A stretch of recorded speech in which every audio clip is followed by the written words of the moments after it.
Selamat sore Bu Adelia, salam sejahtera bagi kita semua.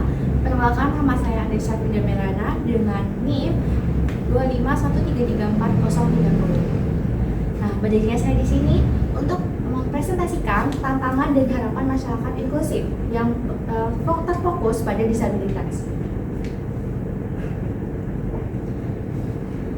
Nah, tujuan saya mengangkat tema ini yang pertama untuk mengetahui makna dan prinsip masyarakat inklusif bagi penyandang disabilitas.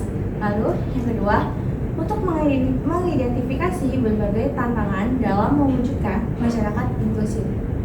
Dan yang ketiga, untuk menguraikan harapan serta langkah-langkah strategis yang dapat ditempuh bagi masyarakat disabilitas.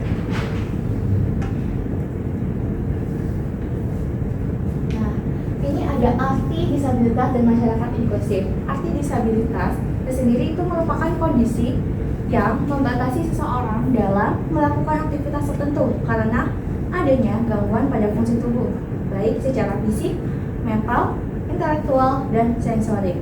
Lalu, dalam konteks sosial pada Soeharto tahun 2014 itu menjelaskan bahwa masyarakat inklusif itu ditandai oleh adanya sikap keterbukaan, kesetaraan, dan penghargaan terhadap perbedaan. Nah, keterkaitan antara disabilitas dan masyarakat inklusif yaitu bahwa keberadaan penyandang disabilitas masih menuntut hadirnya masyarakat yang inklusif. Masyarakat inklusif berperan untuk menghilangkan hambatan baik berupa stigma, diskriminasi maupun keterbatasan akses sehingga penyandang disabilitas dapat berpartisipasi penuh dalam kehidupan sosial, pendidikan, pekerjaan, dan aktivitas lainnya.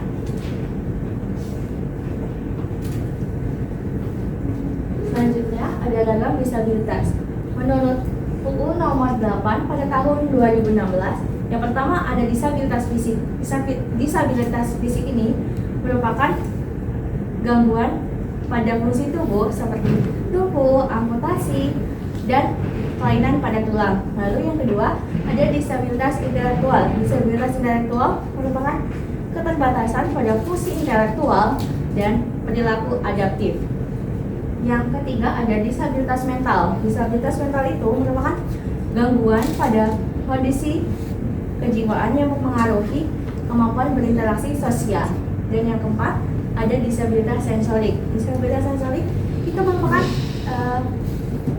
disabilitas pendengaran seperti tunarungu dan disabilitas penglihatan yaitu tunanetra.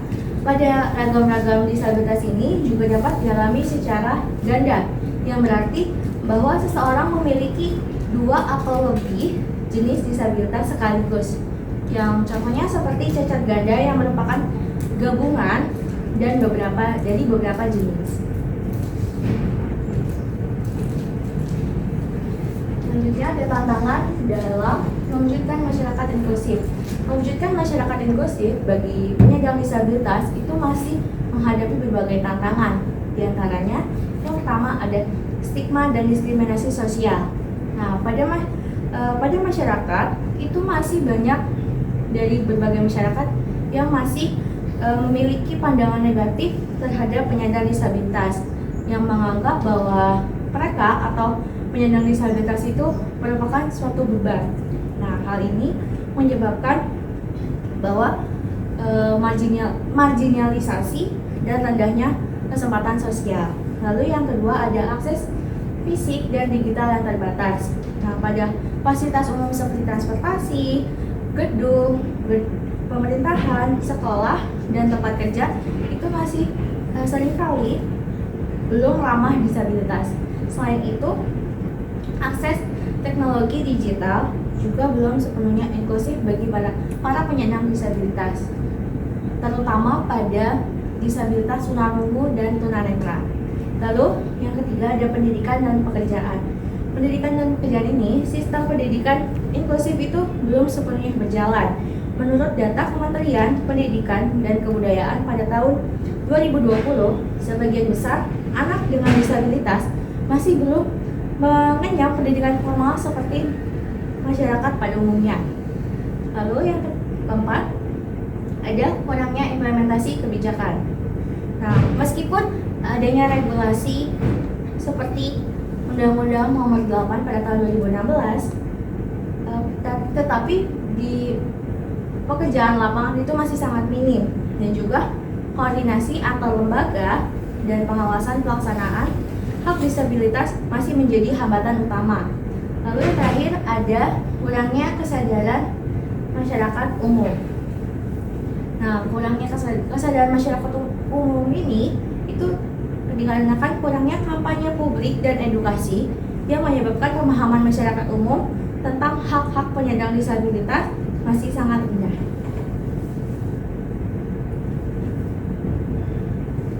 Nah, pada selanjutnya ada harapan dan upaya membangun masyarakat inklusif. Masyarakat inklusif itu dapat terwujud apabila komitmen bersama dari berbagai pihak. Berbagai harapan dan langkah strategis dapat diantara lain.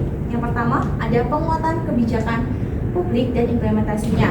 Nah, pemerintah ini perlu menegakkan undang-undang tentang disabilitas dan memastikan bahwa setiap lembaga publik itu memiliki standar yang inklusivitas. Lalu yang kedua, ada pendidikan inklusif dan pelatihan keterampilan. Nah, pada jenjang sekolah dan perguruan tinggi harus menyediakan akses bagi semua, termasuk sarana pembelajaran adaptif. Pendidikan inklusif itu menjadi kunci utama perubahan paradigma. Yang ketiga, ada peningkatan aksesibilitas fisik dan teknologi. Infrastruktur publik itu perlu dirancang dengan prinsip universal design sehingga ramah bagi semua kalangan, termasuk disabilitas. Lalu yang keempat, ada pemberdayaan ekonomi yang para penyandang disabilitas. Nah, pada penyandang disabilitas ini dapat memberikan pelatihan kerja, kewirausahaan, dan dukungan modal usaha untuk para penyandang disabilitas yang dapat mandiri dan berdaya saing. Lalu yang terakhir, yang kelima, kampanye kesadaran sosial. Nah, pada media massa, lembaga sosial, dan komunitas itu perlu aktif mengubah cara pandang masyarakat terhadap disabilitas dari belas kasihan menjadi penghormatan terhadap hak asasi manusia. Nah, yang terakhir ada inspirasi dari kehidupan penyandang disabilitas. Saat ini banyak pandangan di masyarakat umum terhadap disabilitas masih cenderung miring. Masih banyak pula pemenuhan hak-hak mereka yang terabaikan. Lalu, padahal kemampuan dan tekad disabilitas itu pada dasarnya sama dengan orang-orang umum. Tak banyak yang tahu di balik keterbatasannya itu, mereka justru mampu mengukir prestasi yang luar biasa.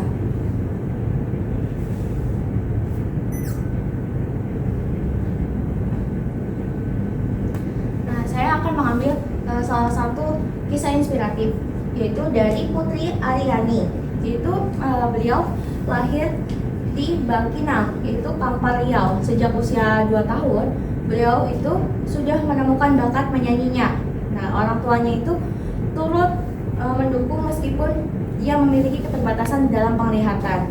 Nah, bakat beliau itu dalam bidang menyanyi itu terbukti saat ia meraih penghargaan dalam rangka Anugerah Baiduri sebagai penyanyi cilik berprestasi tingkat nasional pada tahun 2016. Nah, di tahun yang sama beliau itu meraih juara 2 tingkat nasional literasi dan menjadi finalis The Voice Kids Indonesia musim kedua. Baik, kesimpulannya untuk para penyandang disabilitas dan masyarakat inklusif ini, yaitu bahwa penyandang disabilitas itu tidak boleh yang namanya disingkirkan atau dikucilkan oleh masyarakat, dikarenakan semua masyarakat itu harus saling merangkul tanpa adanya perbedaan satu sama lain. Sekian dari saya, terima kasih.